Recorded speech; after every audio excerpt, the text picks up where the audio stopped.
ನಮಸ್ಕಾರ ವೀಕ್ಷಕರಿಗೆ, ND plus ವಾರ್ತೆಗೆ ಸ್ವಾಗತ. ಕೈಗಾ ಎನ್ಪಿಸಿಐಎಲ್ನಲ್ಲಿ ಸ್ಥಳೀಯರಿಗೆ ಉದ್ಯೋಗ ನೀಡಲು ಮಾಜಿ ಸಚಿವ ಆನಂದ್ ಅಸ್ನೋಟಿಕರ್ ಒತ್ತಾಯ. ಕಾರವಾರ ಕೈಗಾ ಎನ್ಪಿಸಿಐಎಲ್ನಲ್ಲಿ ಸ್ಥಳೀಯರಿಗೆ ಉದ್ಯೋಗ ನೀಡುವಂತೆ ಅಧಿಕಾರಿಗಳನ್ನು ಭೇಟಿ ಮಾಡಿದ ಮಾಜಿ ಸಚಿವ ಆನಂದ್ ಅಸ್ನೋಟಿಕರ್ ಮನವಿ ಪತ್ರ ಸಲ್ಲಿಸಿ ಒತ್ತಾಯಿಸಿದರು. ಮಂಗಳವಾರ ಕೈಗಾ ಪ್ರಾಜೆಕ್ಟ್ ಡೈರೆಕ್ಟರ್ ಸುರೇಶ್ ಕುಲಕರ್ಣಿ ಹಾಗೂ site director B Vinod Kumar ರವರನ್ನು ಭೇಟಿಯಾಗಿ ಮುಂಬರುವ ಕೈಗಾ ಘಟಕದ 5 ಮತ್ತು 6ರ ಯೋಜನೆಗಳಲ್ಲಿ ಕಾರವಾರ ಹಾಗೂ ಅಂಕೋಲಾದ ಸ್ಥಳೀಯ ಯುವಕರಿಗೆ ಉದ್ಯೋಗದಲ್ಲಿ ಮೊದಲ ಆದ್ಯತೆ ನೀಡಲೇಬೇಕು. ಸ್ಥಳೀಯರಿಗೆ ಗುತ್ತಿಗೆ ಕಾಮಗಾರಿ ನೀಡಬೇಕು. ನಮ್ಮ ಭಾಗದ ಯುವ ಶಕ್ತಿಯ ಉಜ್ವಲ ಭವಿಷ್ಯಕ್ಕಾಗಿ ನನ್ನ ಹೋರಾಟ ನಿರಂತರವಾಗಲಿದ್ದು, ಇದು ಸ್ಥಳೀಯ ಯುವಕರ ಸಬಲೀಕರಣದತ್ತ ಮಹತ್ವದ ಹೆಜ್ಜೆಯಾಗಲಿದೆ ಎಂದು ಹೇಳಿದರು. ಕಾರವಾರ ಅಂಕೋಲ ಜನತೆಗೆ, ಉತ್ತರ ಕನ್ನಡ ಜಿಲ್ಲೆ ಜನತೆಗೆ ನಮಸ್ಕಾರ. ಇವತ್ತು ನಾನು ಕೈಗಾ 5 ಮತ್ತು 6 ಘಟಕದ ಸೈಟ್ ಡೈರೆಕ್ಟರ್ ಮತ್ತು ಪ್ರಾಜೆಕ್ಟ್ ಡೈರೆಕ್ಟರ್ ವಿನೋದ್ ಕುಮಾರ್ ಮತ್ತು ಕುಲಕರ್ಣಿಜಿ ಅವರಿಗೆ ಭೇಟಿಯಾಗಿ ನಮಗೆ ಆಗ್ತಾ ಇರುವಂಥ ಅನ್ಯಾಯದ ಬಗ್ಗೆ ಸುದೀರ್ಘವಾಗಿ ನಾನು ಚರ್ಚೆ ನಡೆಸಿದ್ದೀನಿ.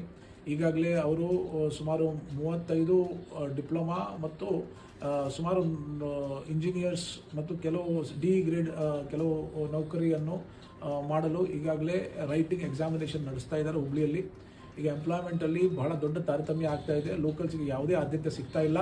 ನಮ್ಮ ರಾಜ್ಯಕ್ಕೆ, ನಮ್ಮ ಜಿಲ್ಲೆಗೆ, ನನ್ನ ಕ್ಷೇತ್ರ ಏನು ಇವತ್ತು ಕಾರವಾರ ಅಂಕೋಲ ಇದೆ, ಅಲ್ಲಿ ಸುತ್ತಲಿರುವಂಥ 16 ಕಿಲೋಮೀಟರ್ ರೇಡಿಯಸಲ್ಲಿರುವಂಥ ಊರುಗಳಲ್ಲಿರುವಂಥ ಮಕ್ಕಳಿಗೆ, ಕಾರವಾರ ಅಂಕೋಲ ಕ್ಷೇತ್ರದ ಮಕ್ಕಳಿಗೆ ಇವತ್ತು ನೌಕರಿಯಲ್ಲಿ, ಕೆಲಸದಲ್ಲಿ ಕನಿಷ್ಠ 1% ತಾವು ಫಿಕ್ಸ್ ಮಾಡಬೇಕು, ಆದ್ಯತೆ ನೀಡಬೇಕಂತ ನಾನು ಅವ್ರ ಮುಂದೆ ಪ್ರಸ್ತಾವನೆ ಇಟ್ಟಿದ್ದೀನಿ. ಅದಕ್ಕೆ ಅವರು ಸ್ಪಂದನೆ ಮಾಡಿದ್ದಾರೆ. ಕೆಲವಷ್ಟು ನನ್ನನ್ನು ಅಡ್ವೈಸು ಕೊಟ್ಟಿದ್ದಾರೆ. ಯಾವ ರೀತಿ ಕೇಂದ್ರ ಮಟ್ಟದಲ್ಲಿ ಸನ್ಮಾನ್ಯ ನಮ್ಮ ನೆಚ್ಚಿನ ನಾಯಕರಾಗಿರುವಂಥ ಕುಮಾರಸ್ವಾಮೀಜಿ ಅವರ ನೇತೃತ್ವದಲ್ಲಿ ತಾವು ಸಭೆ ಕರೆಸಿ ಅದಕ್ಕೆ ಅದನ್ನು ಅಲ್ಲಿಂದ ತಾವು ಒಂದು ನಿರ್ದೇಶನ ನಮ್ಮನ್ನು ಕೊಡಿ ಅಂತ ಈ ಒಂದು ಮಾರ್ಗದರ್ಶನ ಅವರು ನೀಡಿದ್ದಾರೆ. ಅದ್ರ ಜೊತೆಗೆ ಅವ್ರಿಗೆ ಹೇಳಿದ್ದೀನಿ ನಾನು, ನಮ್ಮ ಕೂಗು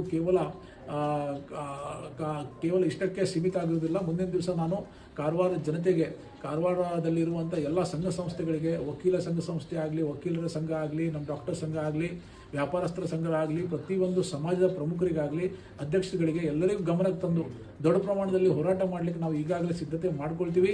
ಮುಂದಿನ ದಿವಸ ಮಾಡಬೇಕಾಗ್ತದೆ, ನಮಗೆ ಅನ್ಯಾಯ ಮಾಡಬೇಕಾಗ್ತದೆ ಅಂತ ಈ ವಿಚಾರವನ್ನು ಅವ್ರ ಗಮನಕ್ಕೆ ತಂದಿದ್ದೀನಿ. ಸೊ ಹಾಗಾಗಿ ನನಗೆ ವಿಶ್ವಾಸ ಇದೆ, ನಮ್ಮ ಈ ಇವತ್ತಿನ ಭೇಟಿಗೆ ಏನಾದರೂ ಒಂದು ಒಳ್ಳೆಯ ಒಂದು ಉತ್ತರ ಬರುತ್ತೆ. ಅದ್ರ ಜೊತೆಗೆ ನಾನು ಶ್ರೀಮಠದಲ್ಲೂ ಸಹ ಮುಂದಿನ ದಿವಸ ನಾನು ಇದೇ ರೀತಿ ಕಮಾಂಡರ್ಗೆ ಭೇಟಿಯಾಗಿ ಅವರಿಗೂ ಸಹ ಒಂದು ಗಮನಕ್ಕೆ, ನಮಗೆ ಆಗುವಂಥ ಅನ್ಯಾಯದ ಬಗ್ಗೆ ಗಮನಕ್ಕೆ ತರ್ತೀನಿ. ಬೆಲ್ಟಲ್ಲೂ ಈಗಾಗಲೇ ನಾನು ಹೋಗಿ ನಮ್ಮ ಏನು ಸಮಸ್ಯೆ ಇದೆ ಅದರ ಬಗ್ಗೆ ಅವರು ನನಗೆ ಸ್ಪಂದನೆ ಮಾಡಿದ್ದಾರೆ. ಸೊ ಮುಂದಿನ ದಿವಸ ನಾವು ನಮ್ಮ ಕಾರವಾರ ನ್ಯಾಯಕ್ಕಾಗಿ ಎಲ್ಲ ಒಂದಾಗೋಣ, ಪಕ್ಷಾತೀತವಾಗಿ ಎಲ್ಲ ಸಮಾಜ, ಎಲ್ಲ ಸಂಘಟನೆಗಳನ್ನು ಒಗ್ಗೂಡಿಸಿ ನಮ್ಮ ಕಾರವಾರ ಕ್ಷೇತ್ರದ ನ್ಯಾಯಕ್ಕಾಗಿ ನಾವು ಹೋರಾಟ ಮಾಡೋಣ ಅಂತ ಈ ಸಂದರ್ಭದಲ್ಲಿ ತಮಗೆ ಹೇಳಲಿಕ್ಕೆ ಬಯಸ್ತಾ ಇದ್ದೇನೆ.